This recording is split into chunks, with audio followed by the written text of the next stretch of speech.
So this bird on my shoulder is the manifestation of the tuning's resonance? Exactly. And these symbols I see floating above people's heads would be the weal and woe signs you mentioned, General? That's right. To become an Arbiter General, one must undergo 3 ceremonies. The Rainbow Ordainment, the Rainbow's Gaze, and the Bestowal of Spiritus. Only then can one truly take up the mantle and live up to the title. When I was appointed as the Yuchue's General, I was bestowed with the Rainbow Spiritus called Kalachakra Sky Plume, which represents the vision of the hunt among the 7 aspects of the rainbow. A symbol of foresight, verdict, and self-discipline. Thanks to that, I gained the Eye of Ishvara, which allows me to read the flow of destiny. Since the day I arrived on this world, every person I've seen bore a crimson woe sign above their head, without exception. Within days at most, a catastrophic disaster will befall this place.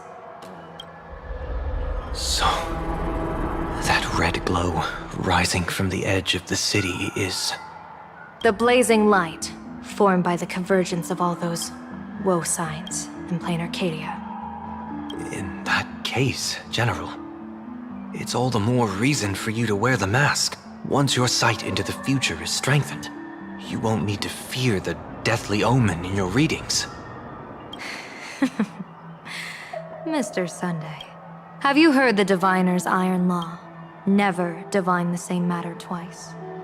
In Penacony, diviners also warn clients beforehand. You can't ask for another spread just because you dislike the result.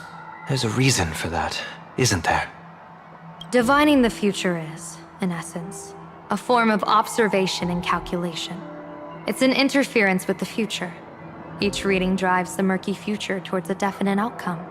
A collapsed quantum state, even if that outcome isn't to one's liking. To be honest, when I set out for plain Arcadia, I had fully intended to personally participate in the Phantom Moon Games. But the moment I laid hands on the mask, I understood the consequences of wearing it.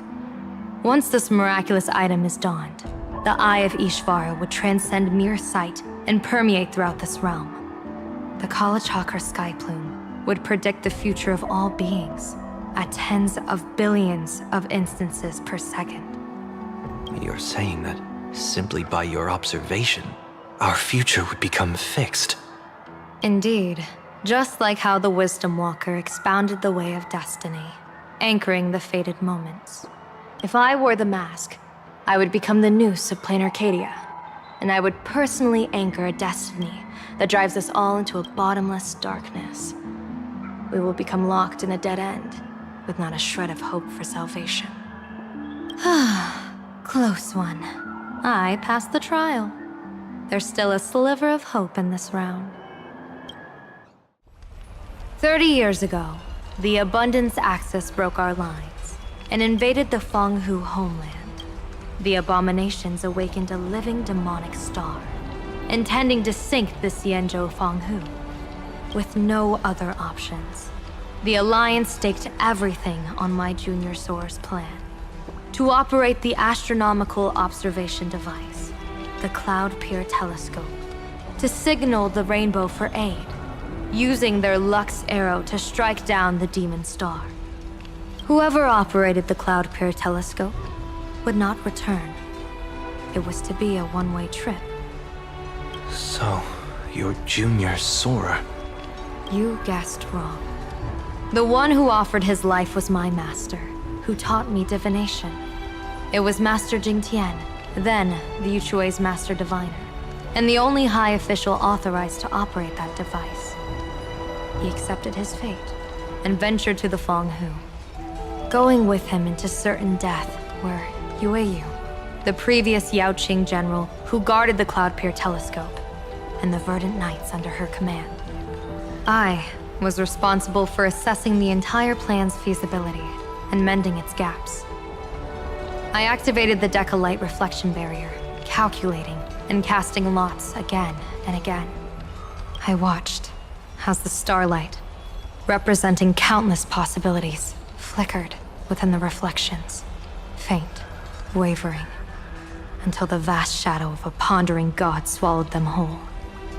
And they vanished into the abyssal dark at the edges of the universe. In that moment, I understood that I had cemented my master and countless soldiers into an inescapable doom. When the Lux arrow fell, they would perish along with the enemy and that demonic star. All reduced to ashes. You sacrificed so many comrades just to ensure the enemy's fall? To Penaconians, that must seem incredibly cruel, right? As someone born in an era of peace, I have no right to judge. Perhaps the founders of Penacony could understand the necessity. Cruel or not, it was my duty. And so I had to witness and remember their sacrifice. When I saw the Lux arrow descend, I realized the Xianzhou Alliance had actually directed an Aeon's actions. This realization illuminated the mission of my remaining years. In this cold, merciless cosmos, when you're trapped in despair, an Aeon's intervention is often the only hope. We are not ants, helpless beneath the celestial spheres as we simply watch the stars turn. Instead, their trails were forged by us, who offered up a portion of our insignificant destiny. Even beings as mighty as the Aeons can be pulled by our will. But all of you are already dead. Himiko, these students, who are they? They're the shadows cast by my past regrets. Young lives buried here by a tragic accident.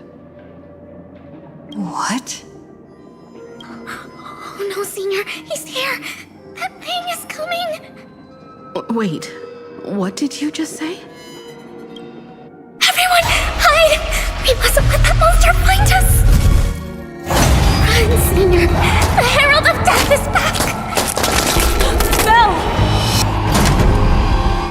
How do you like this ending, Sparksicle? Old model. You and your powerful supporters won this one. I've got no comeback. As a mask, what do you plan to do with your original self? Who's the mask and who's the original? Shouldn't that be decided by the one left standing? Your plan is finished. Your relation has been eliminated. You're the one who should be called the old model. That elation isn't mine. It's the elation everyone chose. And besides, wasn't it your idea in the first place? What? You told me to leave you behind.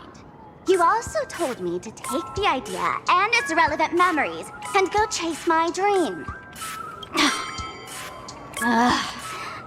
That's totally something Miss Sparkle would do. How do you like this ending, Sparkle? How does that joke go again? Take the mask from a masked fool, and what's left but a fool? But take the fool out of a masked fool, and all that's left is the mask. Come on, Sparkle.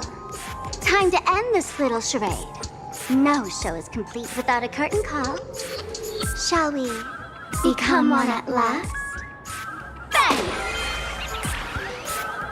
Ladies and gentlemen, are you having fun? A friendly reminder from Miss Sparkle. Don't underestimate the Phantom Moon Games. You won't get another opening act as spectacular as this Sparksicon, you know. Lyndon Scott, age 34. Field operative in the Strategic Investment Department. Ring any bells, Mr. Ashvale? Never heard of him. What was someone from the IPC doing here? Word is, the Sinwish Syndicate recently got hold of a mask. Maybe Mr. Scott came to negotiate for the Phantasmoon Games, and got caught in the fallout. Apologies for interrupting your work, Mr. Ashvale. Wouldn't call it an interruption. The mess at Graphia Academy cleared itself up. But this... Initial assessment. 33 Sinwish Syndicate members. Leader Polwave included, along with second-in-command Costide, were murdered in the same time frame. Costide. The victims show clear signs of trauma and fractures, along with massive blood loss. Exact cause of death still pending further autopsy. These stylized handprints.